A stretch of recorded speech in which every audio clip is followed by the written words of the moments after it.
I want to make one overarching point, and that is that President Trump's trade policy is working for the American people. The U.S. goods trade deficit has decreased by 24% between April 2025, when tariffs first went into place, through February 2026, compared to the same period a year earlier. So 24% decrease. It's gone down by over 30% with China in particular, so we're diversifying away from that, which is a positive. U.S. exports reached $302 billion in January 2026 and nearly $315 billion in February 2026, the highest monthly export figures in U.S. history. So when I hear people say that somehow our exports are affected, it's for the positive. We've never exported so much from the United States as we are now. Food and agricultural exports rose by double digits in 2025. Manufacturing labor productivity registered its highest annual increase in 15 years, and manufacturing workers' wages are up by an average of $1,800. We produced more steel than Japan last year for the first time in a long time, and orders for capital equipment that go into factories are surging, all because President Trump decided to take trade seriously. And as you know and has been discussed, last April, President Trump imposed reciprocal tariffs in response to the national emergency caused by our large and persistent trade deficit of $1.2 trillion, which had increased by 40% over the previous 4 years. The result is that we had lost and continue to lose the manufacturing capacity that supports our workers, fuels U.S. innovation, and safeguards our economic and national security. And these tariffs have been instrumental in creating a level playing field for American workers and creating incentives to build, grow, and produce more in the United States at a higher wage for our workers. Last week, during a swing through the heart of American manufacturing in Michigan and Ohio, I was encouraged to see the results of a $13 billion investment by the owners of the Dodge and Jeep brands and the return of auto production lines to America from overseas. A $60 million expansion by Whirlpool, creating an additional 150 jobs in Clyde, Ohio, and highly automated facilities producing drones, tooling and dies, and solar panels. I can't account for New York State policies and taxes that drive away business because all of these other developments are being spurred by President Trump's tariffs.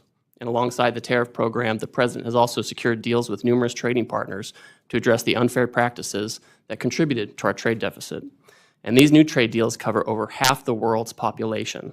We have 9 agreements on reciprocal trade with countries like Malaysia, Cambodia, El Salvador, Guatemala, Argentina, Bangladesh, Taiwan, Indonesia, and Ecuador. And they represent real, meaningful new market access for American exports, the kind that American farmers and manufacturers were promised that the World Trade Organization would achieve, but did not.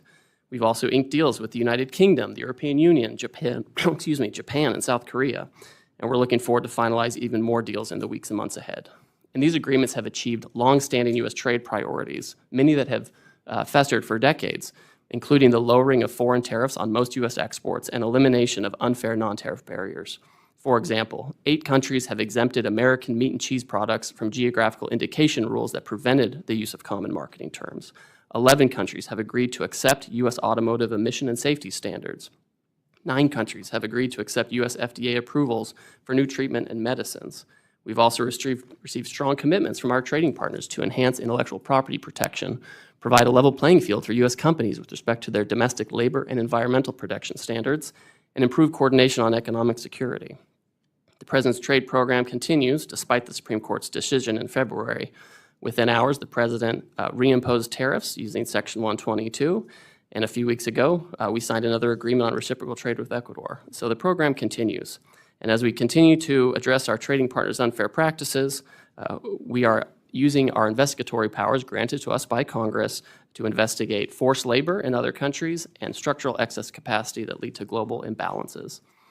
In President Trump's first term, this tool, Section 301, was used to great effect to establish a stable and durable approach to trade that has received bipartisan support. As you know, the Section 301 tariffs on China for forced technology are still in effect today. Not only did President Biden keep those tariffs in place, but he even expanded them, showing bipartisan support for this tool. So with all of this new work, USTR needs to have the resources to meet the need. The USTR team is dedicated to helping American blue-collar workers, American farmers, and families in the communities they support. But we can only meet those obligations we have to Americans if we have the resources that we need.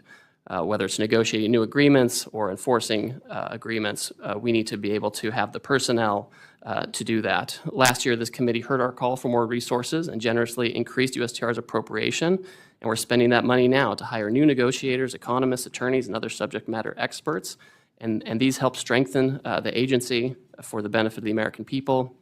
And so this year, President Trump has requested that USTR's budget be increased to $95 million, $7 million total increase over FY 2026.